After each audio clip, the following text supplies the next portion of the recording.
Holy crap, guys. What you're looking at right now from Deck Wizard on YouTube is the Outer Worlds 2 running on the Xbox ROG Ally X at like 50 to 60 frames a second.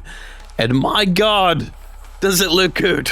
Let's get into it. Let's talk about it. Let's talk about the performance of the Xbox ROG Ally. Like, subscribe, click the bell icon if you love handheld gaming. What a beautiful time it is to be alive. And Blaze, come join us every day, multiple times a day, as we cover gaming and tech news.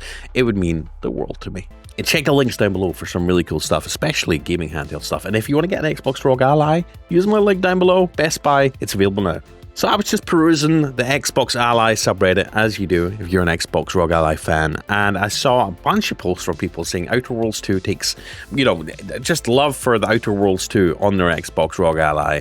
And one person I noticed said Outer Worlds 2 takes more than 20 minutes to build shaders, but is it worth it?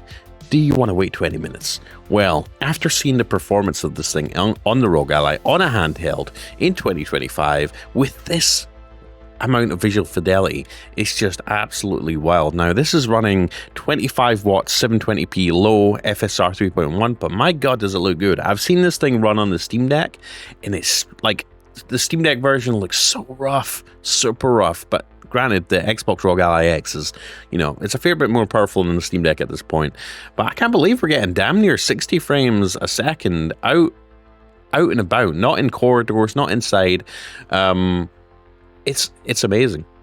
Now, granted, you will have to turn all your settings down to low. You're going to have to crank this thing up to 25 watts. But so far, I mean, as far as that's concerned, I mean, look at the settings. And I don't believe that's with frame gen turned on. So getting damn near 60 FPS on a handheld with a newly released game, that's pretty freaking fantastic. You've got to admit. I mean, look, that looks pretty darn good. Whereas if you compare that with something like the Steam Deck, it's struggling to get 30 frames a second, guys. And even with like upscaling and stuff, you're barely breaking 40. So we're getting some good performance as far as the Xbox ROG Ally is concerned. It's the gift that keeps on giving. I mean, look at the gameplay. It looks pretty good. And remember, the Ally X is rocking a 1080p 60:9 display. You will have to turn on upscaling using FSR, which is fine. And as far as upscaling is concerned, FSR is still my favorite in terms of like artifacting and stuff, especially in grassy areas like this. It doesn't look too bad on Deck Wizard's ROG Ally X. But yeah, look at that, solid 60 out and about. Now I've seen almost 70 frames a second there. I've seen some people get, some people have been struggling to get. On some handhelds, I'd be struggling to get 50 indoors, let alone outside. But the fact he's getting... Here we go. Okay, we're starting to see a little bit of a dip. He's coming into a town here. We're getting 30s and 40s and 50s. But still, anything above 30, I think, is extremely playable, and the visuals still look pretty good. But let me know. Let me know what games you're playing on your Xbox ROG Ally, and let me know what performance you're getting. Have you picked up the Outer Worlds yet? It's available on Game Pass now. So even if you don't feel like shelling out like 60, 70 bucks for Outer Worlds 2, picking it up on Game Pass, getting a monthly Game Pass subscription, getting access to their 400 plus games, and then playing a little bit of the Outer Worlds 2 and seeing how it runs, why not try it? Even at 900p, he's running this at 900p low FSR 3.1 balanced, and he's getting 50 frames, which is pretty nice. Solid performance for the ROG Ally. They've really optimized this game well as well. And keep in mind, the Outer Worlds 2 uses Unreal Engine 5. So if they can get... It's kind of a good sign. It's kind of in terms of like a bigger picture view, the fact that they're able to get a game running almost at 60 frames a second on a handheld using Unreal Engine 5, which virtually no one else has done so far, is pretty impressive on its own. And it gives me a little bit of hope in terms of other games like Borderlands maybe being further optimized, Stalker 2 being optimized for, on handhelds using Unreal Engine 5. And here, he's actually running this with very high settings with FSR 3.1 set to balanced, and as you're about to see, he's still able to get a playable frame rate with it. So here he is outside in a town. Okay, it's dipping down into the 20s, okay, but with VRR, it smooths it out a little bit, almost 30, but still, I mean, for a game that's a brand new release running on the Unreal Engine 5, being able to go into a more populated area and still get like mid 20s to 30 on very high settings, it's just like out of this world. Pardon the pun.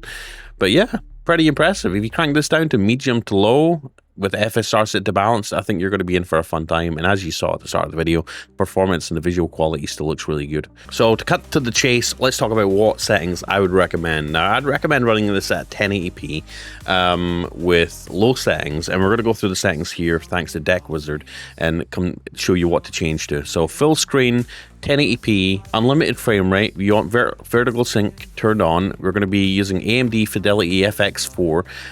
You're going to be setting FSR to balanced, okay? Sharpness to 0, motion blur to 20, gamma 2.20. Hardware ray tracing, turn that off because that's going to tank your performance. Graphics quality set to custom, and then just set everything on low. Leave textures medium to high. If you want a little bit more performance, maybe use medium. If you want to go high, you'll still get a playable frame rate, at least over 30. And this is running at 1080p resolution. And as you can see, 40 to 60 frames a second, even in, you know, towns and more built up areas where you're going to see more performance dips. That's still pretty impressive. It's going to be even better when you get out into the fields and the outer areas. So yeah, there we go, guys. Let me know what you think of the Outer Worlds 2. Have you picked it up yet? If you haven't, consider picking it up on Game Pass. If you have a Windows handheld, the Xbox ROG Ally, subscribe to Game Pass. Get a free trial if you can get one, and jump onto it. The Outer Worlds 1 was super awesome. This has a lot more content, a lot more depth to it, which I like. It's just better in just about every way over the Outer Worlds 1. But yeah, if you're thinking about the Outer Worlds 2, I think it builds nicely on what made the original a standout sci-fi RPG, or what made it a standout sci-fi RPG back in 2019. Obviously, with Obsidian sharpening the writing for even more bited corporate satire, fleshing out the companion system so your crew feels more genuine and integral to the story, right? And tightening up combat with smarter ability combos that make every fight feel a little bit more dynamic. I think everything's bigger in this game. You know, you've got bigger planets, you've got deeper branching quests, you've got a solid like 30 to 50 hour campaign, which is pretty impressive. Especially if you're coming from Fallout New Vegas and you want that same mix of humor and like meaningful choices in a dystopian setup, then I think it's got a ton of replayability for you through different builds. The world feels alive with all those little satirical jabs at capitalism, which we all feel deep down, even if you support capitalism, which a lot of us do, most of us do, right? It's still fun to poke fun at it every so often, right? But I think all in all, it's a strong follow-up to the first Outer Worlds game, and you know, it captures their Obsidian strengths in terms of storytelling, choice-driven storytelling, and at $70, I think it's worth it. But if you want to save yourself some money, pick up on Game Pass. It wouldn't hurt. Anyways, guys, love you. Appreciate you. I'll see you in the next one. Let me know if you picked up Outer Worlds, and let me know how it's running on your Xbox ROG Ally. Peace. Let's go.